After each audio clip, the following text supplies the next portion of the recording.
definitely remember this video.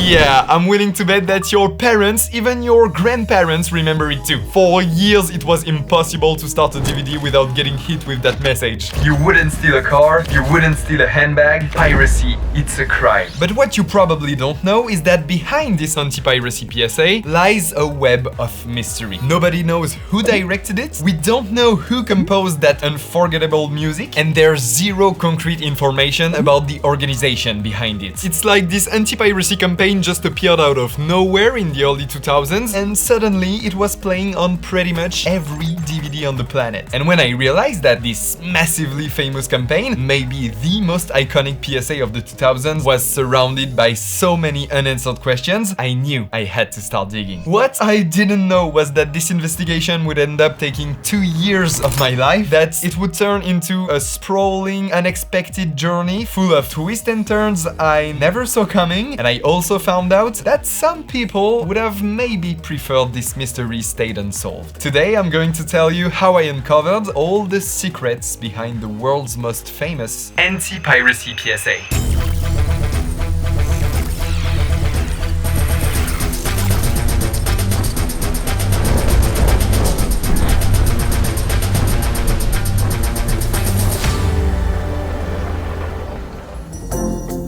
Some people call it piracy, it's a crime, others know it better as you wouldn't steal a car. This public service announcement, which appeared in 2004, actually goes by a few different names. It started showing in a handful of movie theaters in the UK and the US, but it was in our living room that this video became an unskippable part of the DVD watching experience. This video was forced on audiences in dozens of countries, yelling at people that pirating movies is very, very bad. All while you were watching a legit DVD and not some file downloaded off LimeWire. And for reasons that are still kind of unclear, this thing became absolutely iconic. Today it's basically a symbol of the 2000s, and I genuinely think that this anti-piracy campaign is one of the most recognizable pieces of video content from that decade. Even though it's not exactly a commercial, not a movie, not even a short film, Piracy It's a Crime is what's known as a PSA, a public service announcement. And it's not the first PSA to burn itself into the collective memory. You've probably seen iconic ones like this one.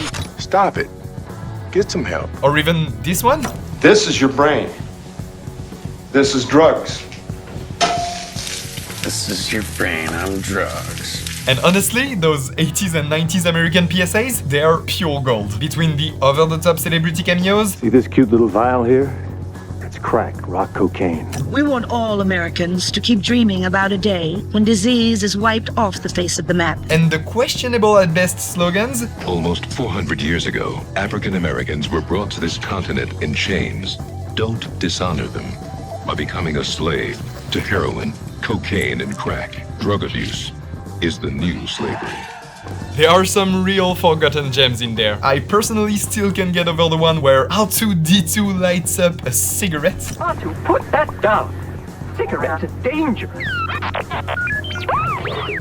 Well done, R2. But the impact of the You Wouldn't Steal a Car campaign actually went global. It's been parodied in tons of movies and TV shows. You wouldn't shoot a policeman and then steal his helmet. You wouldn't steal a spaceship.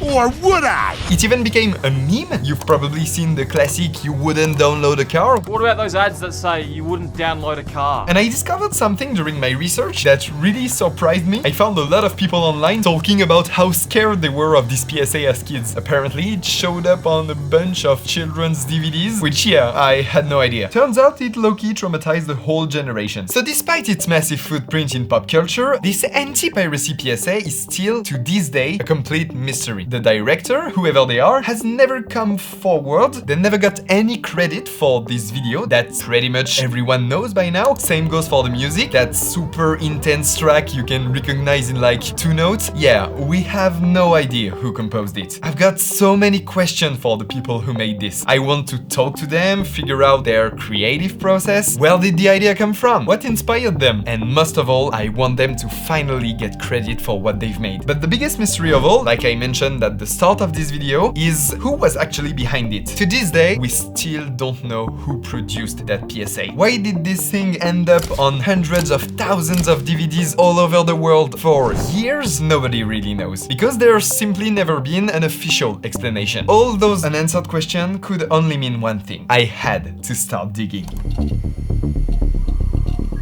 And like anyone who's a little curious about something, I started with the most obvious place, the You Wouldn't Steal a Car Wikipedia page, which, as we'll see later, is full of half-truths and a bunch of stuff that just doesn't add up, but hey, you've gotta start somewhere, right? So according to Wikipedia, the PSA was supposedly the result of a collaboration between 3 copyright enforcement organizations. First, there's the Intellectual Property Office of Singapore, or IPOS, a government agency under Singapore's Ministry of Law. Then there's FACT, the Federation Against Copyright Theft, based in the UK, and finally the MPA, or Motion Picture Association, in the US. Both FACT and the MPA are privately funded organizations which get their support from major players in the film and entertainment industry, such as major Hollywood studios. And the same information also shows up on IMDb. So the first step was pretty straightforward. Reach out to the communications teams at all 3 organizations and ask them what they know. So I sent an email to the MPA, to FACT and to IPOS, and then I waited to see if anyone would get back to me. It's a problem music executives say has cost their industry billions, the illegal downloading and sharing of music over the internet. And now movie executives are increasingly worried about the same thing, movie piracy. By the early 2000s, personal computers and the internet were fully integrated to our everyday life. And it didn't take long for the general public to discover illegal downloading. Peer-to-peer softwares like Napster, Kazaa, and LimeWire gave people free access to tons of music and movies. The song swapping company is now in the top 50 list of most visited sites on the web. Within just a few years, this illegal but almost magical new habit threw the music industry into the biggest crisis it had ever faced. Record companies have blamed the 31% drop in CD music sales over the past 3 years, mostly on the online music piracy. And yeah, that started to freak out Hollywood. If they think Napster's bad, I can tell you there's a lot worse coming. What happened to the music industry was now becoming a real threat to the big movie studios. Every day, thieves steal millions of dollars of American intellectual property. It's a crime. It's pure and simple a crime. So to get ahead of it, the Motion Picture Association of America, which represents all the major studios, Paramount, MGM, Sony Pictures, Universal, Disney, Warner Brothers, and 20th Century Fox, went all in on the war against piracy. They started handing out massive fines, prosecuted many individuals, teamed up with the FBI, and even installed video cameras in theaters to catch people trying to record movies. Jack Valenti, the head of the MPA at the time, was clearly not messing around. My greatest achievement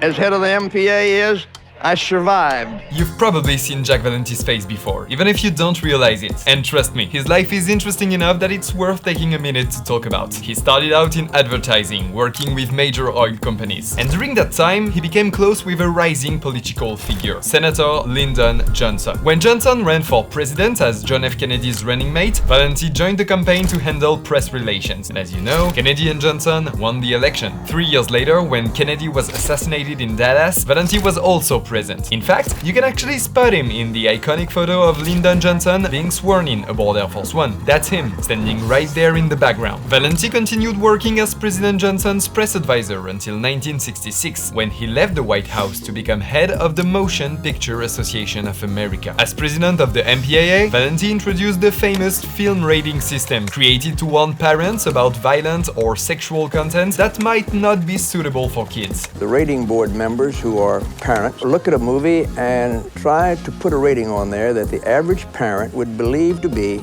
an accurate depiction of that film. But it was in the late 70s that Jack Valenti found what would become his lifelong crusade: piracy. Piracy, as it is now and as it could be in the future, is a cancer in the belly of the film business. At first, his main target was the VCR. With its revolutionary ability to record movies or TV shows, and more importantly to make copies, Valenti saw it as a serious threat to Hollywood. I mean, all you needed was 2 VCR plugged into each other and boom, you could duplicate a VHS tape like it was nothing. It's wrong.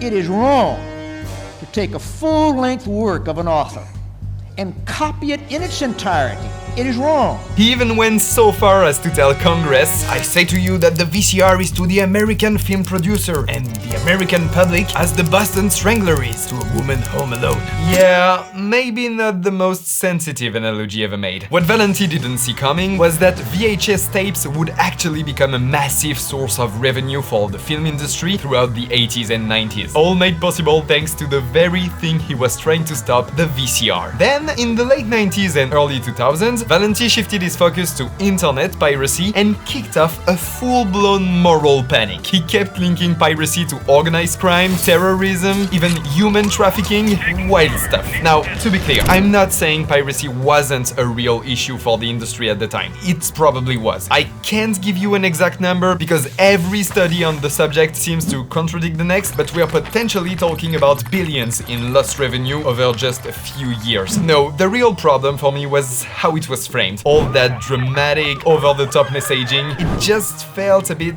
disingenuous. And it was right in the middle of this all-out war on piracy that the You Wouldn't Steal a Car PSA was born. Which brings us back to our story. Because guess what? All three organizations, the MPA, IPOS, and FACT, actually replied to my email. All three of them gave me pretty much the same answer. Yes, they all fully acknowledge being involved in the distribution of the PSA. They helped promote it, made sure it aired in different countries, and even communicated about it at the time. But here's the problem. None of them claim to have actually created the video. Someone has to be responsible for the creation of this PSA, right? It gets even messier. FACT told me that it was the MPA that produced it, but the MPA pointed back to FACT, saying they were the one behind it. So someone's not telling the truth here. This video didn't just magically appear out of nowhere. Clearly, asking these organizations directly wasn't going to get me very far. But I did manage to track down someone who will turn out to be very important for the rest of this investigation. Someone who was working for the MPA at the time, specifically for the Asia Pacific branch of the MPA, who was directly involved in distributing the PSA. His name is Frank Rittman. Internet piracy was on the rise. It was becoming easier and easier to share, for lack of a better word, movies. So it was thought that the studios needed to do something to start putting some sort of a message out there. So Frank was working for the MPA in the early 2000s, and you might not know this, but the MPA isn't just based in the US. They've got offices all over the world. Why? Well, mainly for lobbying. Their job is to defend the interest of the major Hollywood studios, including when it comes to foreign governments. Headquarters in the United States, satellite offices down in Latin America, Asia Pacific, and Europe. The branch Frank worked for covered all of Asia and Oceania, which made it one of the MPA's most strategic regions back then, because at the time, Asia was basically the world's capital of piracy. So of course, I had to ask Frank the obvious question. Who actually made the Piracy It's a Crime video? Who directed it? That's a good question, and honestly, I don't know the exact answer. I know this first particular video was produced by the MPAA at the suggestion, request, direction of the studios. I honestly wasn't involved in the creation of that particular film. It was sent to us from the United States, and we were all asked to roll it out globally. According to Frank, the video was indeed produced by the MPA. Alright, perfect. Now we've got our confirmation. So, what was Frank's role in getting that video out there? We were asked to distribute it to the territories that we oversaw, and what we again were trying to do was to explain it, familiarize governments in the region around with it, explain to them the motivation behind it. The idea behind the campaign was pretty clear. The MPA wanted every country to take piracy more seriously, to actually do something about it. Frank told me that their pitch to local governments was basically, hey, take this PSA, it's free, it's already translated in your language, but hey, why not make your own version next time? And surprisingly, that strategy kind of worked. Soon, anti-piracy spots started popping up all over the world, and some of them were honestly amazing. Jackie and I are on a mission to stop piracy. When you buy pirated movie and music, you support criminals. Help us stop piracy. Let's terminate it.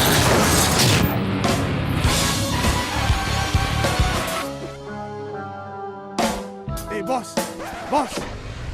This copy I sell, very good one. Don't buy into crime. 劇場内での映画の撮影・録音は犯罪です。法律により10年以下の懲役もしくは1000万円以下の罰金。不審な行為を見かけたら劇場スタッフまでお知らせください。ノーモア映画泥棒。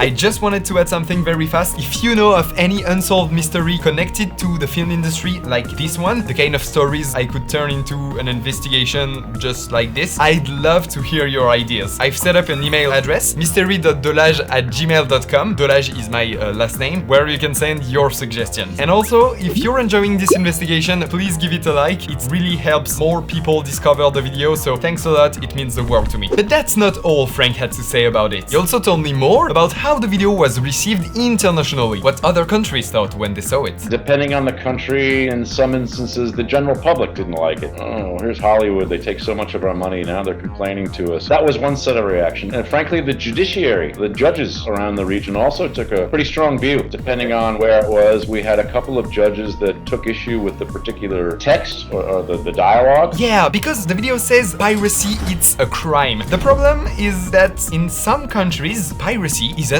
actually considered a crime. Legally speaking, it's not. Take France, for example, the country where I'm from. Downloading or sharing copyrighted material, like music, software, or movies, isn't considered a crime under the law. It's technically a misdemeanor. And that's probably why our French version doesn't say piracy, it's a crime. It says le piratage c'est du vol, which translates to piracy is stealing. Which opens up a whole other legal and even philosophical debate about what stealing really means. But yeah, that's a conversation for another day. Thanks to Frank, we now know for sure that the MPA commissioned the video. They're definitely behind it. And we've got a clearer picture of how it spread around the world. But here's the thing, we still don't know who actually made it. Who were the creatives behind it? Who shot it? Who composed that now iconic music? Guess it's time to try a different approach to our investigation. If you've seen my Star Wars investigation, you know I used facial recognition to track down an anonymous extra whose identity fans had been trying to uncover for more than 20 years. So naturally, I tried the exact same method to find the actors from the You Wouldn't Steal a Car video. I took screenshots, zoomed in on every face I could, trying to get as much detail as possible, but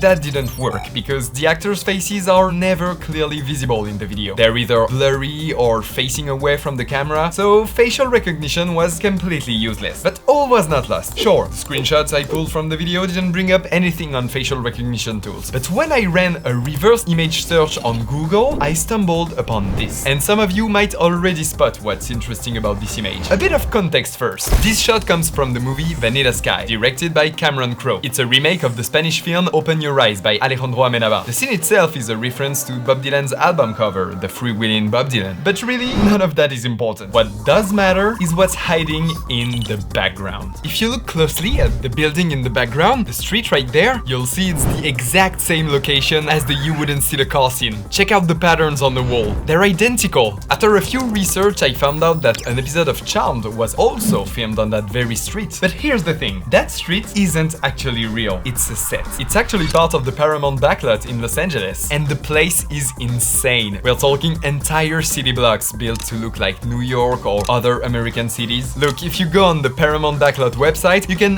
literally choose which neighborhood you want to rent. Greenwich Village, Soho, the Chicago set, the...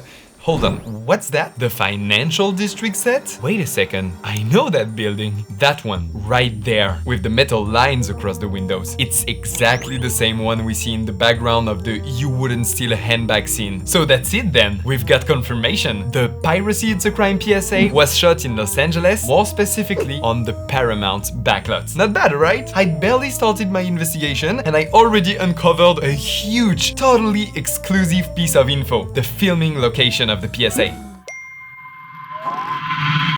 Yeah, right after that discovery, I received an email. Hello, Nico. My name's Christophe Wilson. I'm a freelance journalist writing for several magazines. I'm currently working on an article about the film Piracy It's a Crime. During my research, I got in touch with Frank Rittman, who mentioned that you were also working on this PSA. Funny coincidence. I thought it might be smart for us to check whether we're taking the same journalistic approach, just to make sure our work doesn't overlap. Yeah, when I got that email, I kind of freaked out. That meant that there was another journalist, a French journalist just like me, working on the same story. Did he have the same angle as me? Was he also trying to track down the people behind the PSA? So, to be honest, I really started worrying he might scoop me, so Christophe and I decided to hop on a call.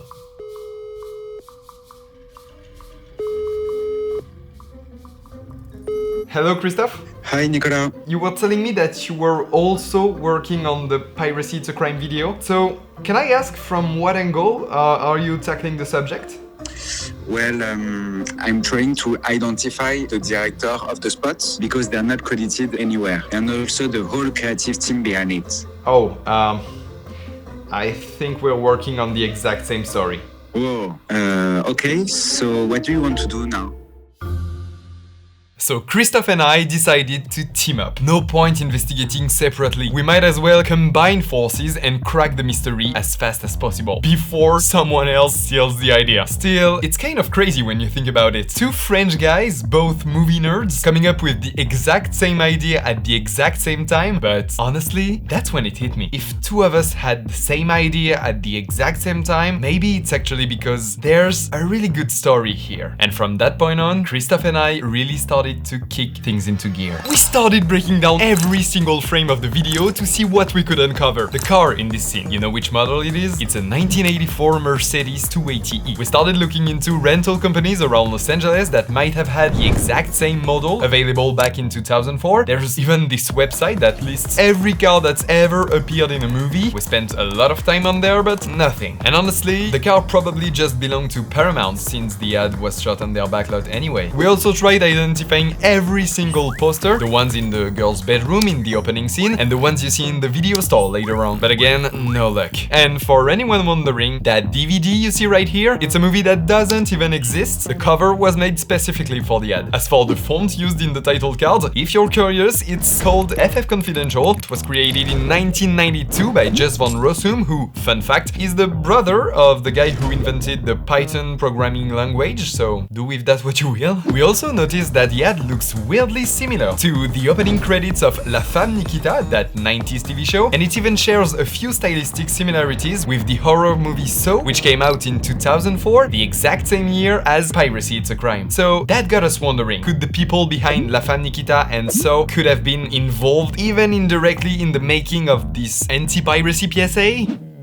We even tried reaching out to different organizations, the DVD Copy Control Association and the ALPA in France, but none of those leads went anywhere. What we really needed was to find crew members who had actually worked on the video. And for that, there might just be one trick that could work. There's a platform widely used across the film industry to showcase your work. It's called Vimeo. On Vimeo, there are thousands of editors, motion designers, VFX artists, even actors, all sharing their demo reels. So I figured, what if I just typed Piracy It's a Crime into Vimeo's search bar? Who knows, maybe someone from the original crew added it to their reel.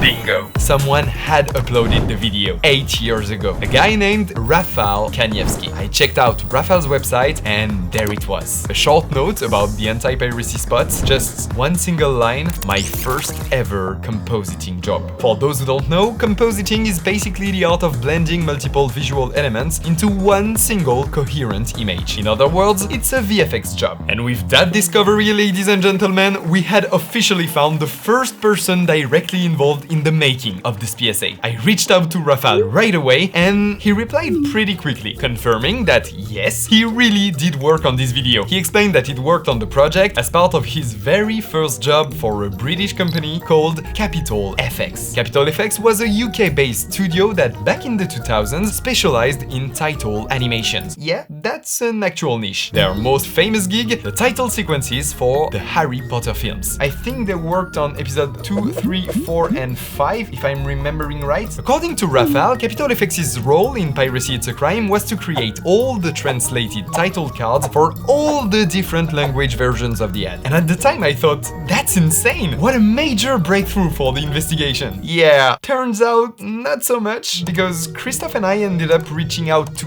dozens and dozens of people who used to work at Capital FX. We even managed to talk to the company's former bosses. Some remembered working on the spot, others had only a vague recollection, but no one, not a single former employee, could tell us anything about the American production company that had hired them for the project. And honestly, that makes sense. It was a quick gig, a few week stops, and it happened over 20 years ago. Back then, Capital FX was cranking out dozens of jobs like that every single single year. There's one thing Christophe and I just couldn't wrap our heads around. Why would Piracy It's a Crime, an American production, shot and produced in the US, hire a British company all the way across the Atlantic to make the title cards? Unfortunately, at that point, we didn't have the answer yet. So the Capitol Effects lead was just another dead end. But we couldn't give up now, not when we were this deep into the investigation. There's actually something that I haven't really talked about yet in this video. The thing is that there isn't just one version of this PSA. There are two. The first one is the version we all know and love, the girl in her bedroom downloading a movie on her computer. But the second one is a little different. In the second version, we see two women buying DVDs from a street vendor, and the message at the end says, "Buying pirated movies is stealing." I told you earlier that facial recognition didn't work on the actors in the first video because we never really get a clear look at their faces. But in the second version, things are slightly different. In just a few frames, literally 2 or 3, you can barely make out one of the actresses' faces. It's not exactly 4K Ultra HD, but hey, we've got to work with what we've got. So I ran that face through several facial recognition tools, and then I got a result that actually looks pretty convincing.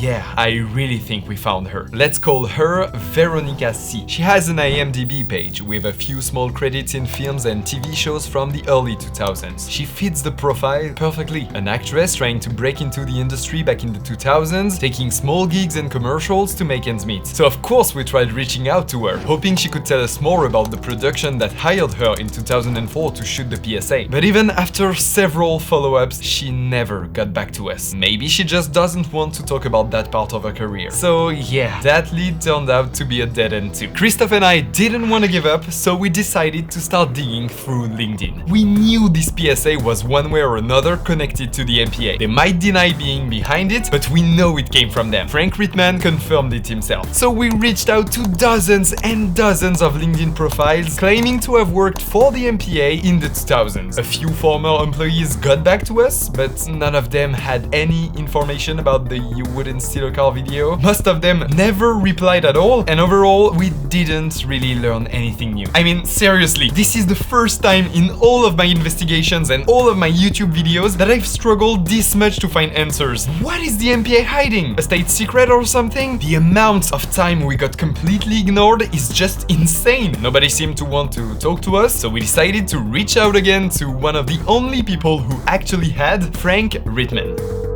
Hi Frank, how are you? I'm good, Nicolas, how are you? I told Frank we were hitting a wall and that we could really use a bit of help. But more importantly, I asked if he had any idea why nobody seemed willing to talk to us. It may be that nobody remembers. It may be that they're just too busy and they don't care to help you. I think there's probably also a natural suspicion. You know, you guys are documentarians, you're coming around, you're asking questions. It's the sort of natural human reaction to be a little bit defensive. These guys, why are they asking these questions, you know? I mean, there has to be someone out there, someone who was around back then, who actually knows the truth behind this PSA, right? Yeah, there would have been some individuals at the time, sure. Yeah. It didn't just come out of thin air. You know, whether they did that in-house, so to speak, or whether they reached out and hired somebody to do it for them, I really don't know. I wouldn't have been involved at that level. Yeah. Before we wrapped up our conversation, Frank suggested I contact someone who might know more. Marta, Grutka. Marta, she may or may not, you know, have more answers for you. I really don't know. And it's interesting and fun to me that that it's a little bit of a mystery of who actually created this thing. Back in the 2000s, Marta held a key position at the MPA. She was in charge of all communications around the fight against piracy. So she should, in theory, have some valuable insight for our investigation. My role was, it was the first time they were putting someone on the ground in Los Angeles to be a primary point of contact and liaison with all of the CEOs, heads of communications, heads of technology, and heads of legal for the Hollywood movie studios at the time. She also helped create a PR council between the 7 studios that made up the MPA so they could brainstorm new ways to fight piracy together. You would think, okay, this is affecting all of the studios, so it'll be easy for them to all sing the same song on it. But actually it wasn't, because each studio had their own interests, their own business interests. So for instance, Sony, they had, their film production and content production aspect of their business, but they also were creating a lot of the DVD burners, the actual consumer electronics that were being used by people to pirate movies.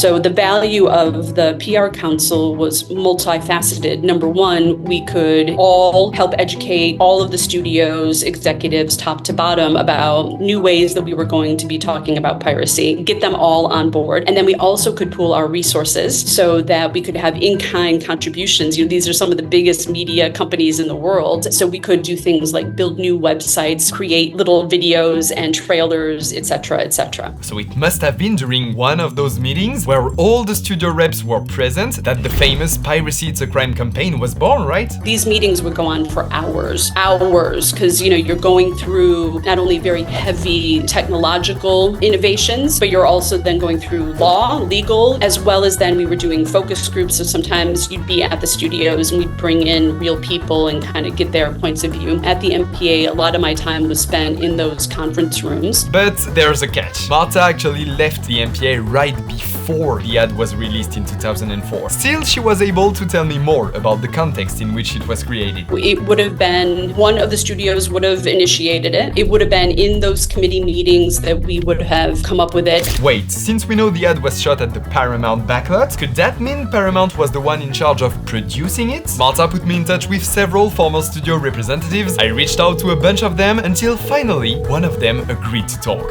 Hello, how can I help you? Marta gave me your number because I think you worked at MGM in the early 2000s. I did. I was the queen of anti-piracy. My name is Laura Tunberg. I worked at MGM Studios for about 10 years. I was MGM's representative on the MPAA anti-piracy board. I left the studio when the studio sold, and I ended up a couple years later doing some consulting with LimeWire, which some people might find ironic. Laura Tunberg was Vice President of Intellectual Property Enforcement at MGM, and she remembers that video very well. It is kind of funny when you look at that video. You wouldn't steal a car. Yeah, you would. And what I learned from Laura was that things weren't exactly smooth between the studios during those MPA meetings. The anti-piracy committee was pretty spicy. We used to really go at each other in terms of strategy and spending. It was a very contentious group of executives. And again, we all had the same goal in terms of protecting our product, but we didn't all really ever agree on how to do it, how much money to spend, how to deal with government agencies, how to deal with China, because you worked as a collective, but then you also worked individually for your own studio. I asked her which studio she thought was the most likely to have produced the ad. So there were active participants and not active participants. Participants that were passionate about it, participants who looked at it as a way to get out of the office one day a week, and Paramount was not nearly as active as Universal, me, Warner Brothers. And according to her, the theory that Paramount was behind it, not very likely, because they weren't particularly active in the committee at the time. I don't remember the exact genesis of that video, but I remember it coming out. I remember it being funny because, again, you're combating a real big problem of a technological age with something that's made by someone who is marketing widgets. You know, it reminds me of the don't do drugs, the just say no. Say yes to your life. And when it comes to drugs and alcohol, just say no. I remember when I saw it, I was like, oh yeah, it was a debacle because people, they made fun of it. They thought it was silly. You know, here's a bunch of old white people trying to make this hip and groovy. I think to a certain extent, you can't explain to an 18-year-old or an 80-year-old who file shares that there's something wrong with it because they look at the studios and the record labels as these behemoths with billions of dollars that don't pay the artists anyway, yada, yada, yada. I mean, I know that we laughed about that video internally. I don't know who directed it. I'm guessing it was staffers. I'm sure that the MPAA will not admit that they made that, but yes, they did make that. We paid them to make it. That was just one example of the Motion Picture Association thinking that they were being modern and cutting edge and making this analogy of theft to cars and purses and whatever, you know. And again, a file sharer is going to look at that and go, no.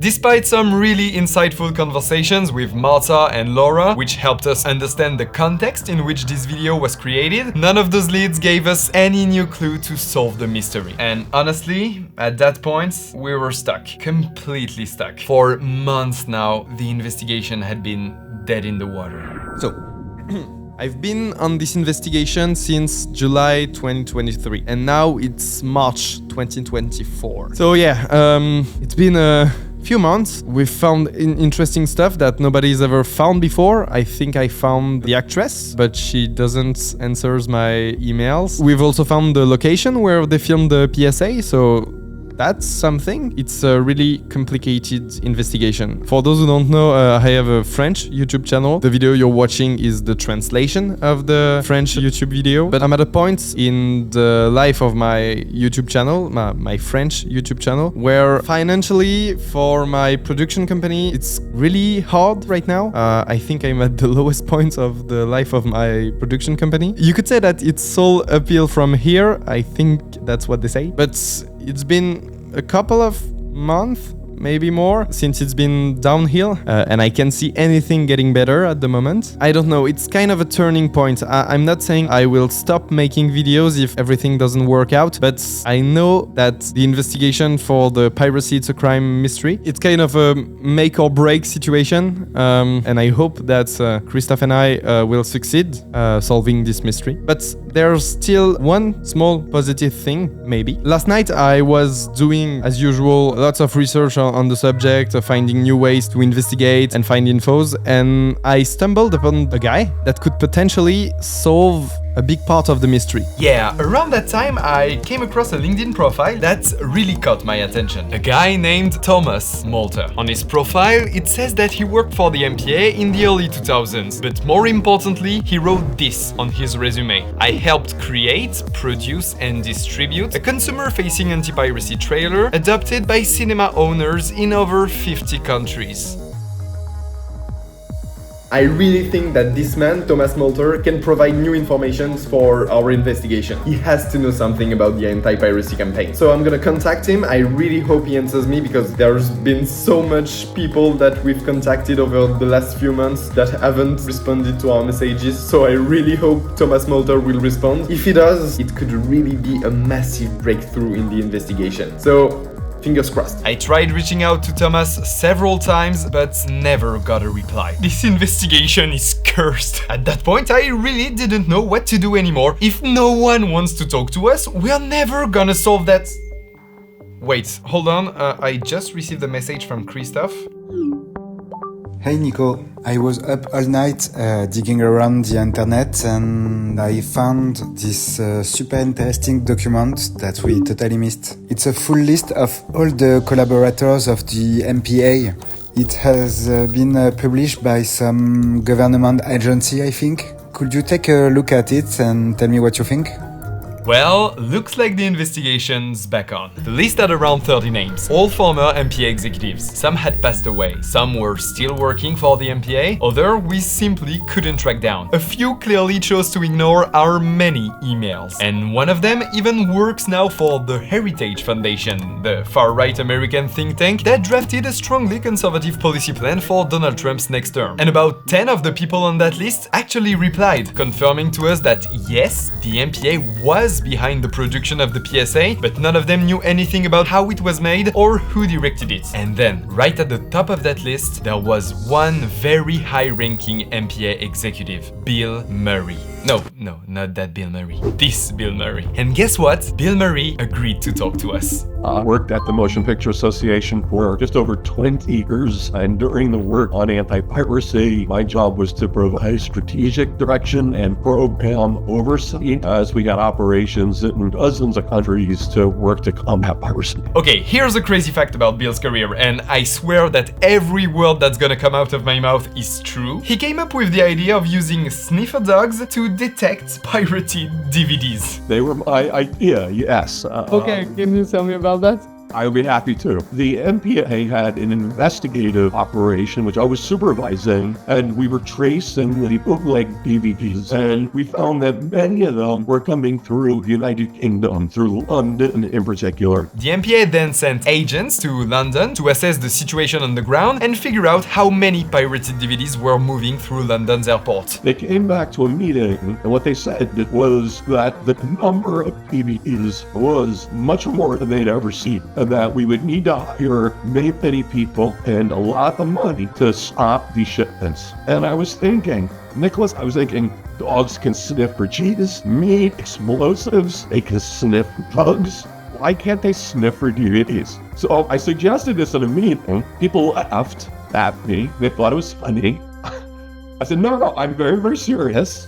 And I know that the idea sounds kind of crazy, but it was actually doable. You might not know this, but DVDs are covered with a very thin, extremely pure plastic layer, so the laser can read the data. So it's a special type of plastic. It's optical grade polycarbonate, much like in your eyeglasses. It's not something that is typically used because of its unique properties and its expense. So they trained two Labradors, Lucky and Flo, to sniff DVDs in airports. They're on a poster right there, Lucky and Flo, which I kept from the movie days. We sent them around the world and we demonstrated their effectiveness. Lucky and Flo are the world's first ever DVD sniffing dogs.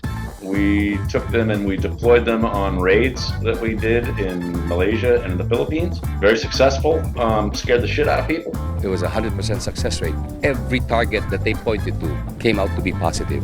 I've been doing this fight for the past 4 years, and I would like to think I have a nose for the business, but nothing even remotely close to theirs. And let's be clear, the goal was not to catch 1 or 2 DVDs. The idea was obviously to catch huge shipments of pirated DVDs. We've been very successful. They were in Malaysia for just under 4 months. We seized a total of 1.3 million optical discs, working with the Ministry of Domestic Trade and Consumer Affairs in Malaysia. When we brought the dogs over to Asia to do the tour, pirates got really concerned. They put a contract out on the dogs in Malaysia. We were told that there's $10,000 to the first person who kills these 2 dogs. These dogs have been so successful that the organized syndicates in 2 different countries have put out a contract to have the dogs killed. The Malaysian government said, we want 2 of our own. So we trained up and gave to the government of Malaysia 2 other Labradors that we trained to sniff polycarbonate. Sadly, one died less than a year after he was delivered. Alright, the whole DVD sniffing dog story is really fascinating, but our main focus here is still the You Wouldn't Steal a Car video. And like I said, Bill Murray was pretty high up at the MPA. He oversaw everything related to anti-piracy operations, so he had to know something. So I finally asked him the big question: who created this video? The Motion Picture Association produced it, and someone who worked for me was the director. I haven't been in touch with him for a very long time, but... Do you remember his name? Yes. Let me put it in as our chat here. Yeah, I will send you his name right here. Finally, we had a name. Thomas Molter. The same guy whose LinkedIn profile I had found earlier. The one where he mentioned working on an anti-piracy trailer that was distributed in over 50 countries. That was huge! Probably the biggest breakthrough in our entire investigation so far. But there was one problem. Thomas never replied to our LinkedIn messages, and Christophe and I had no other way to reach him. So once again, we were out of options. And as it was becoming kind of a pattern, we turned to Frank Rittman for help. To give credit where credit is due, Frank is really the one who saved the investigation on multiple occasions here. When I contacted Frank and asked him if he could connect us with Thomas Molter, and wait, I have to read you this because the coincidence is just insane. So he told me, funny you should ask, I just saw him at an industry event here in Bangkok yesterday. Crazy coincidence, right? So Frank finally put us in touch with Thomas. But for several weeks it was pretty hard to lock a meeting with Thomas, and Christophe and I started getting a little nervous, like, what if we never managed to actually interview him? What if we just never got the answers we'd been chasing for this whole time? So I started thinking. We were in April of this year, and the Cannes Film Festival was just a few weeks away. And Cannes isn't just the most prestigious film festival in the world, it's also the biggest industry event in the film industry. And since we already knew Thomas regularly attended film markets and industry events all over the world, there was a pretty good chance he'd be at the Cannes Film Market this year. So I went for it and asked if he'd be up for an interview in Cannes. Hi Nico. Yes, I will be in Cannes next week and it would be great to meet. Without wasting any time, I packed my bags and headed for the Cannes Film Festival. And after weeks and weeks of waiting, I finally met Thomas Molter.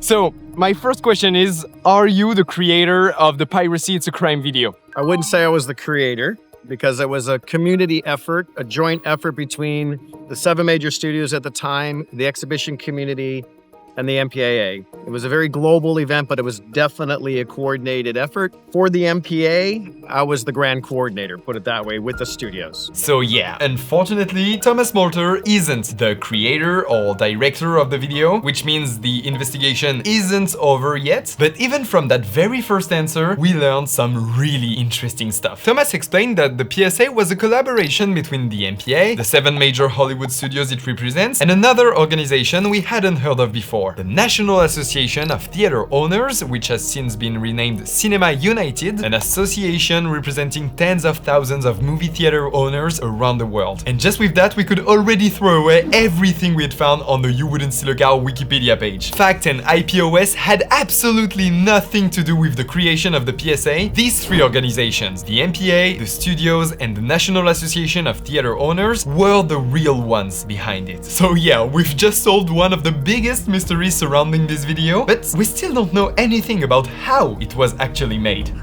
It's a long time ago, but there's some memories, of course. It took about a year to develop the concept and the message, because it's not that easy to create a message that you think is going to stick with consumers, especially younger consumers. We wanted to create a trailer that would be in front of all the movies releasing in theater and later on DVD, in as many countries and languages as we could do to give the common message. So we did focus groups, we did research, we did surveys in collaboration with the Exhibitor Association, which was called NATO at the time domestically. And we had this initiated, and I think about, my memory serves me right, I think it was 10 countries around the world, including the United States, where we interviewed various people about their perceptions on piracy, what do they think about it, and all that information came in, we analyzed and came up with a simple message that piracy, it's a crime, it's stealing. And then from there, we then worked with one of the studios, the member companies at the time, in-house creative services, and they volunteered their services to help create the trailer. So the production, the writing, casting, all of that was managed by the in-house studio creative services. As Marta had explained, the production of the PSA was handled internally by one of the 7 studios that make up the MPA, and that studio was Warner Brothers.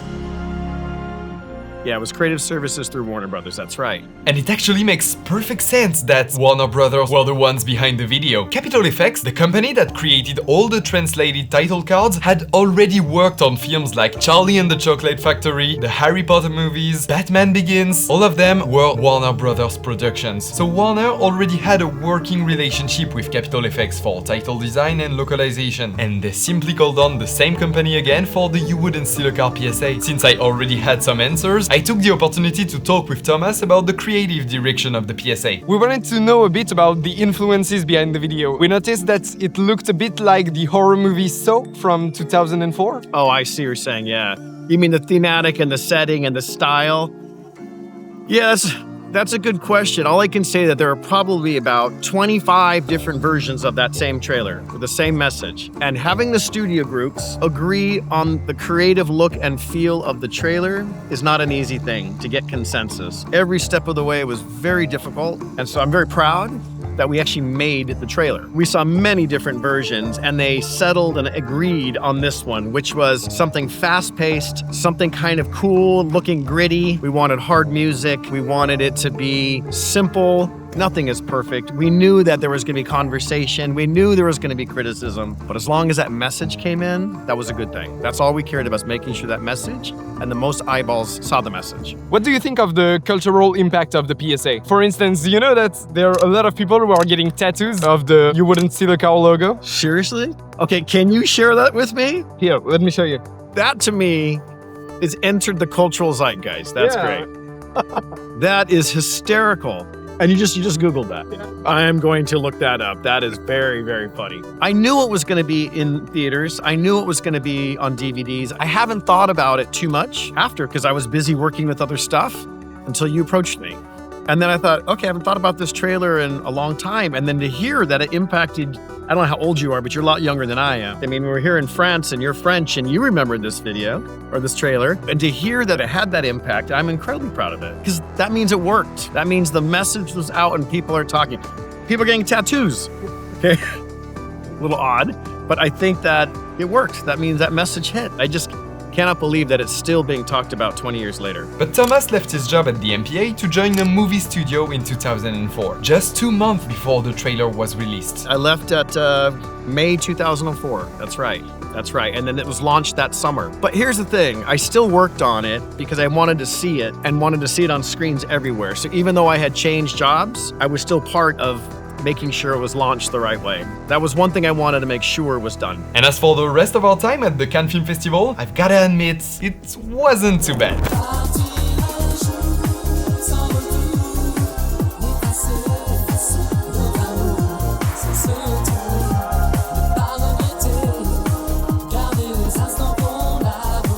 But the investigation is far from over, because we've just learned that Thomas wasn't actually in charge of the creative direction of the trailer. So once again, we found ourselves stuck. But the day after our discussion with Thomas, I made an interesting discovery. We recorded the interview with Thomas Molter yesterday, so I was doing a few research after our discussion with Thomas. He explained to me that the PSA was done internally at Warner Brothers, and he told me that the guy who made the connection between Warner Bros. Internal production company and the MPA was named something like Ricky, maybe Ricky Schwartz or something like that, but he couldn't remember his name. Yeah, I mean, there was one gentleman, and again, I wish I could remember his name, it was Ricky. He was very active with the committee. He would present each of the different versions, they'd give him comments, he'd make notes, he'd go back to his editing team, they'd come back with the next version, the committee would review it, make notes, he'd go back again, because he really wanted to make sure before he started hiring a crew, actors, and using the lot, the set design and everything, he wanted to make sure that the message was clear with the studios and they liked the creative version. So I started to do some digging on the internet and I stumbled upon this Variety article stating that Warner Bros. Was naming someone named Ricky Mintz as head of its in-house creative ad agency. So maybe this Ricky Mintz is the guy who Thomas was referring to yesterday. I'm gonna try to contact him and hopefully he's our guy. The Ricky Mintz mentioned in Variety? What if he was our guy? The one we've been chasing for 2 years now. The man behind Piracy It's a Crime. There was only one way to find out. After a bit of digging, I found out that Ricky still works in advertising. He left Warner Brothers years ago, but he went on to create his own creative agency, Go, which meant getting in touch with him was surprisingly easy. So I sent him a message, asked if he'd be up for an interview, and then all I could do was wait for his reply. There's one question we have to ask ourselves. Was the "You Wouldn't Steal a Car" PSA actually the best way to fight piracy back in 2004? No, not really, let's be honest. The message was a bit clumsy, its placement at the start of every DVD was a bit intrusive, and honestly, it probably did more to promote piracy and make it look cool than to actually stop it. But the upside is that today, the ad has become part of popular culture. It left a mark on an entire generation, and judging by how often it's still mentioned in articles and online discussions, it's fair to say that people have a weird sort of affection for it. The truth is, piracy in the early 2000s was pretty much inevitable. Think about it. That was the era of Pirates of the Caribbean, Harry Potter, the Star Wars prequels, The Lord of the Rings, Spider-Man, X-Men, The Matrix, Shrek, Ice Age. Hollywood was putting out a ridiculous number of massive films, backed by huge marketing campaigns. This is enormous, it's huge. But let's be real, the average moviegoer couldn't afford to go to the theater 15 or 20 times a year and spend hundreds more on DVDs. So maybe it wasn't just on the audience to change, maybe it was on the industry itself to adapt, to find a better way to reach consumers. Companies that create very powerful demands for their products need to make sure that they meet consumers someplace where consumers will. You cannot dictate everything to consumers. But instead of rethinking its entire distribution model, Hollywood's first response was repression. Suing individuals, running out-of-touch public service announcements, you name it. Still, the studio's films were just too appealing, too irresistible, so there had to be an alternative. And believe it or not, that alternative actually did exist.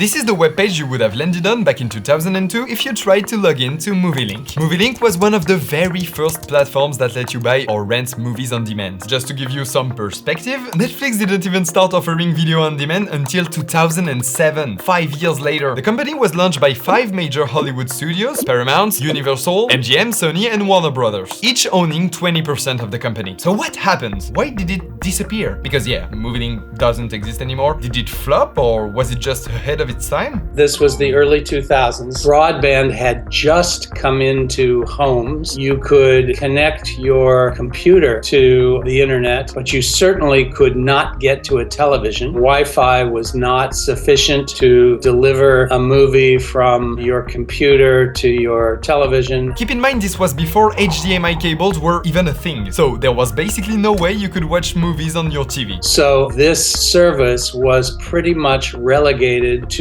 computers, and to computers from users that had broadband. So yeah, the service, which was only available in the US, never really took off. We probably had, I don't know, maybe somewhere between 50,000 and 100,000 users. That was it. A movie cost something like $3.99 to rent a movie, and we also had the ability to buy the movie, and I forget exactly what the price was, maybe $20 or something like that. Movielink only lasted a few years and was eventually sold off in 2007. We ended up selling Movielink to Blockbuster, who then, in theory, had the chance to be both an online and offline service, but they didn't make it. They went out of business. But honestly, I don't know if you can call Movielink a failure, because it did serve its purpose for the studios who created it. It was their very first step into the world of video on demand, it was way ahead of its time, and it helped pave the way for everything that came after. So it was an early service intended to be early by the studios in order to kind of get a leg up on what we all saw would be coming, which is kind of today's situation where you have internet connectivity to all kinds of screens. It initiated the delivery of movies, proved it could be done with very good quality, and we had a business model that is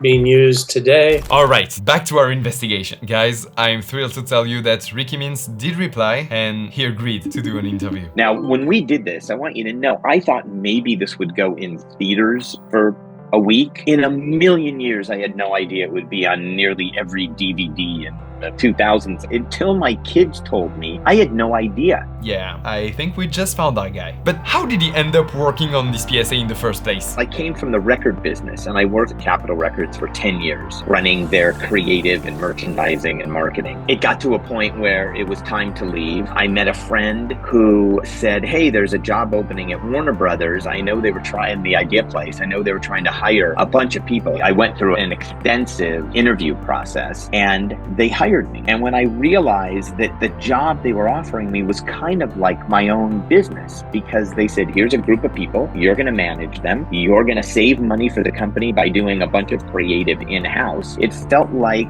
it was a entrepreneurial job, but I happened to get paid for it. So I went in and I led the Idea Place. The Idea Place was the studio's creative department, the place where they made trailers, posters, and TV spots for most of the Warner Brothers movies. Around 2003, the MPA, the 7-member studios, and the National Association of Theater Owners decided to launch a global campaign to fight piracy, just like Thomas had explained earlier. So Warner Brothers volunteered to produce the video, and the project landed on Ricky's desk at the Idea Place. It felt like no one wanted to touch this, so let's give it to the Idea Place. months. All I remember is someone came to me and said, look, we want you to do this. I don't really know what it is. Go to an MPAA meeting and sit around a table and we'll figure it out. So do you remember the first MPA meeting? I think that first meeting, there wasn't a lot of representation from other studios. There may have been 2 or 3 other studios, a lot of people from the MPAA. And we sat there and we kind of got the RFP. We were kind of told what they were looking for, what they wanted to do. And it was our job to go back, come up with a bunch of ideas, and then come back a second time and pitch them. And I brought a writer with me because the 2 of us used to write everything. It was,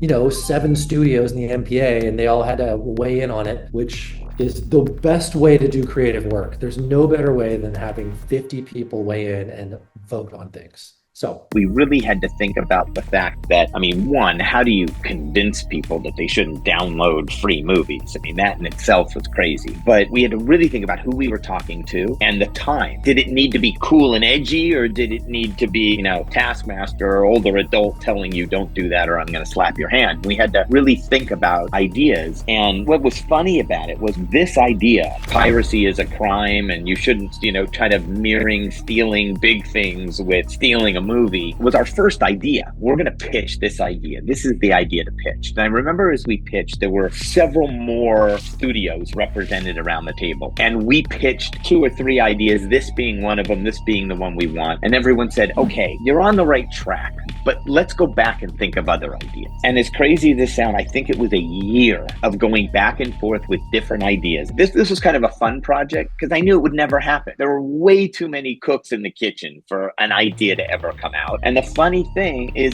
the whole thing came full circle. The last time we met with everyone, they all said, what was that first idea you did? I think we like that. And all of a sudden I started getting everyone going, that's it, let's do it. We went back to what we had said originally and everyone went for it. From that point on, production kicked off and the shoot began. And Ricky confirmed what we already suspected, the location where they filmed the video, the Paramount backlot. So totally confirmed that. It was the Paramount backlot. The lot probably afforded us the ability to shoot all the different scenes, whether it was in a video store or a car or a purse being stolen, whatever, in a cafe. I think we had all of that at hand to shoot. So yeah, I'm not gonna lie, we were kind of proud that we'd uncovered the location ourselves more than a year before. But once the shoot was over, Ricky and his team still had a ton of work ahead of them. When we shot it, it just felt normal, and we needed to do something to make it not feel normal. So we shot it and then we took it back to the idea place and we went through a bunch of different graphics and a bunch of different music, as I remember. And I think we really changed it dramatically from how it was originally shot to get the feeling that we were looking for. We decided to go a little edgy with it because it just felt like the time. He told me he wanted a gritty, he wanted a cutting edge, rock video kind of look. First thing I did was the graphics, and that went fast. I just got something that looks like a graffiti kind of, and instead of making smooth graphics like most people, I just made it really erratic and in your face, and I put a lot of grain on it, and I tried to make it gritty, that's all. This is Scott Ellman. He was a graphic designer and a VFX artist at the Idea Place at the time. And he's the one who gave the video its dark and gritty tone and designed all the text and motion graphics. Besides all the graphics, I also created the look for it. Ricky and I created the look for it. I went into color correction, I really pushed the whites, I got rid of a lot of saturation, I put the blacks down. I just tried to create almost like a rock video. What I do is I added a lot of grain to it, and I added film noise to it. I tried to really gritty it up, but he would say, well, let's fuck it up. That's what we did to it. We just fucked it up to make it look nasty and gritty. I also got to talk to Terry Paul, the editor of the PSA, who, by the way, had previously worked with Saul Bass on the opening credits of Casino and The Age of Innocence, and yeah, that's pretty damn cool. Boy, that was quite a few years back. I was a creative editor at Idea Place. We were the in-house advertising agency for Warner Brothers. My normal job was cutting TV spots and trailers for our new movies. The MPAA piracy video came along. We had a variety of footage that we were playing with. We were trying to come up with something that had a cool look to it, that was accessible to people, not just some man saying, don't do that,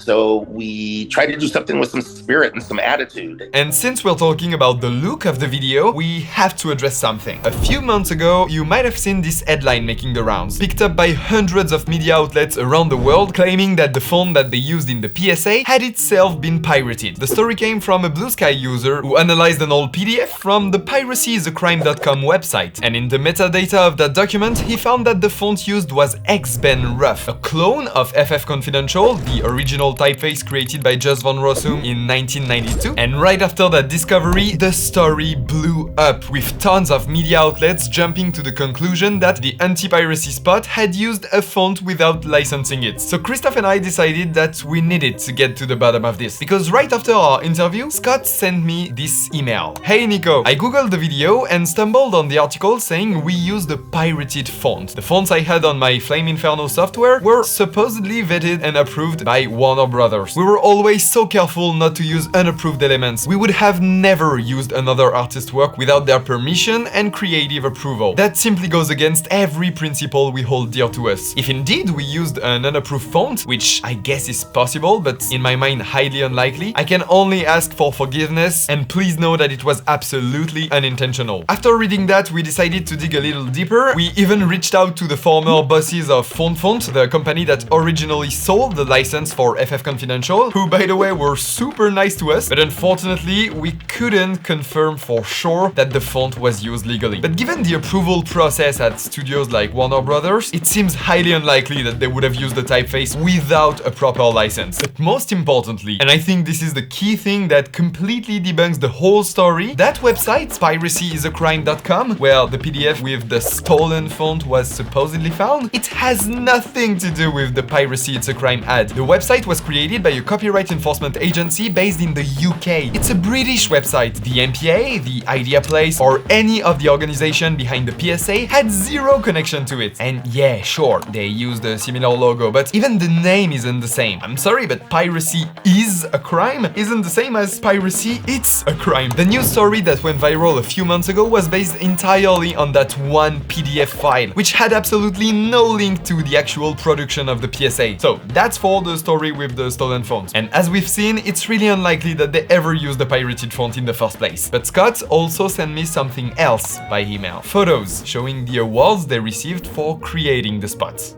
Ricky was very much into entering our work into competition for awards. Anytime I did something, or anybody in our company did something that we were all really happy with, he would submit it. And so consequently, Scotty, Ricky, myself, we all had shelves of awards in our offices, Now, I know that might sound like a small detail, not exactly a game changer. I mean, the fact that the ad won a few awards isn't the most important piece of information here. But if you look closely at the trophies, you'll notice something very interesting written on them. Downloader. Yep, that's pretty wild, because it means that the spot's real name isn't Piracy It's a Crime, or You Wouldn't Steal a Car, or any of the other titles we've seen floating around. Its official name is actually Downloader. Yeah, that's right, Downloader. I do remember that. Yeah. I didn't until you just said it.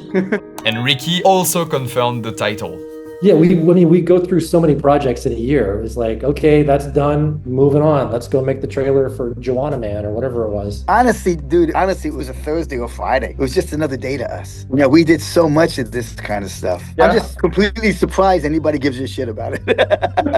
I'd forgotten about it for quite a while. I did decide yesterday that I'm going to put it on my resume. Before you called, it was so far away from my mind. I never even thought of it until Ricky called me yesterday. My kids, I have 29-year-old twins, and I had no idea that this affected them in any way, but every DVD movie they ever watched had this commercial on it, and they told me it was part of their culture growing up, and had no clue that I was part of the making and writing of it. I'd forgotten all about it until, 5 years ago, my daughter brought it up, and I was like, oh, you know who wrote that, by the way?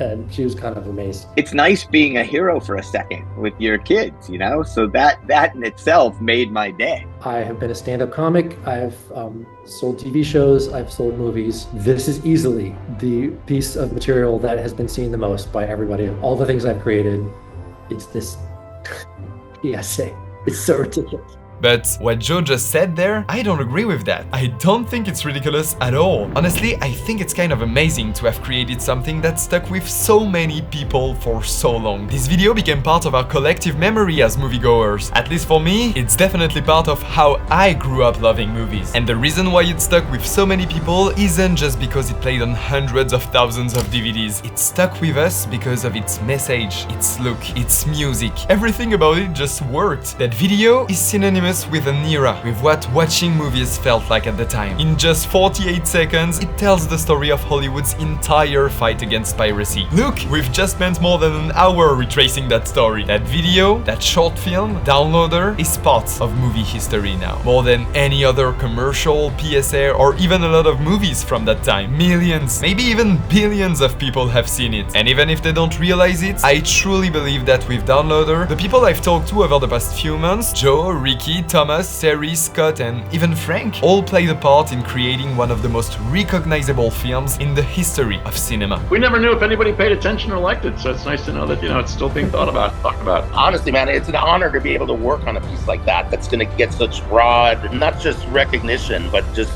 such broad viewing. I mean, of course, we were working on movies that millions of people were seeing too, but I don't know, this was different. Sometimes I'll go, oh, right. Have you ever seen that trailer? Remember that trailer from a long time ago? And I'll show them like, wow, I forgot about that trailer. It was on every DVD. It was in every movie that I saw for a period. Now we can finally say it for sure. Ricky Mintz was the guy behind Piracy It's a Crime. He set the creative direction, co-wrote it with Joe Nelms, hired the crew, and oversaw the whole thing from start to finish. After 2 years of investigation and dozens of interviews, we finally found the creator behind this video. Nicolas, that's fantastic. I love that you're doing this. I'm shocked that you found me. You did some good research, so congratulations. All's well that ends well. We finally found everything we were looking for. Look, I even made a little end credit sequence with all the names we can now officially add to Downloader. Well, actually, the mystery isn't fully solved. We're still missing 2 people, the director and the composer. Yeah, and we did say that we wanted to find them too, so... Alright, hang on. I think I just need to do a quick research. Let's try to track down the composer. That shouldn't be too hard, right? Anti-piracy advert music was stolen. It's a ripoff. The music that was used in the ad was stolen. He never received royalties. The music that was used was pirated. They got sued for piracy. They stole that song. They didn't pay for the rights. Our anti-piracy ad was ironically stolen. They used a pirated music. What the